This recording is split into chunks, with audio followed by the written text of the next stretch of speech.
Hey there, everybody. So this is our mini little class series. And as you know, as I mentioned last week, if you got to watch it, I decided we'd kind of wrap up with the topic of worry. And so we did that last week. And this week, I've decided that I want to talk about joy. It seems like we need something almost no more than we've ever needed it before than joy in this time as this social distancing and self quarantining and all that has stretched on. Probably longer than I think some people would have anticipated or expected. And you might start out really strong, like, yes, we can do this. We're gonna make it. A couple weeks we got this, and then you drag on to week 3 and week 4. So I imagine there are quite a few people who are beginning to feel that stretch of, when are we going to get past this, right? Are good times on the horizon? And that led me to thinking about joy and what place joy has in our hearts. And that doesn't mean that we are always joyful. It doesn't mean that everything that happens in this world makes us happy. Because certainly this quarantine probably isn't making a lot of people happy. I think that's okay. It's okay not to feel joyful about the fact that you are either having to be alone or are stuck with your family all the time or something like that. But the deeper question is that sort of spiritual joy. Where does that fit in our lives? What place does God's joy have for us in our hearts? And so I want to turn to Psalm chapter 4 here, and we're going to look at verses 6 and 7. And then we'll talk about them for just a couple of minutes afterward. So let me read that for us now, and then we'll talk about it. The word of the Lord from the Psalms. Many people say, "Who will show us better times? Let your face smile on us, Lord. You have given me greater joy than those who have abundant harvest of grain and new wine." Now, a couple of things here. Verses 6 and verse 7, what's going on there? Well, in verse 6, the translation that I just read from the New Living is okay, but it's probably not the best one that I can think of. Essentially, the question that they're asking is, "Oh God, when are good times going to come back?" Anybody asking that question right now? It's a very similar question to I think what many of us are feeling. This, to me, Psalm 4 really resonated sort of deep in my bones right now. Oh God, when are better times going to happen? Now, the immediate response from the psalmist isn't, "Oh, lament and worry and oh God," but one of, "But Lord, your face smile upon us."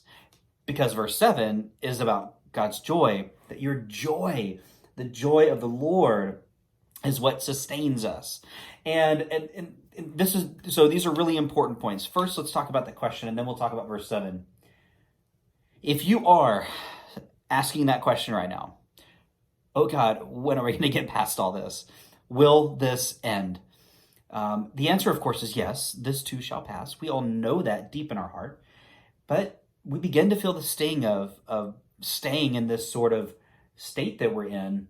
And that, again, can really weigh on us. We just talked about worry, right? I don't want to bring that up too much, but joy helps to counteract that feeling of worry and of frustration. Again, it doesn't mean that everything's perfect, doesn't mean that you're happy all the time. It does mean that there's a joy from God that helps transcend the darkest moments for us and the deepest hurt and pain that we have.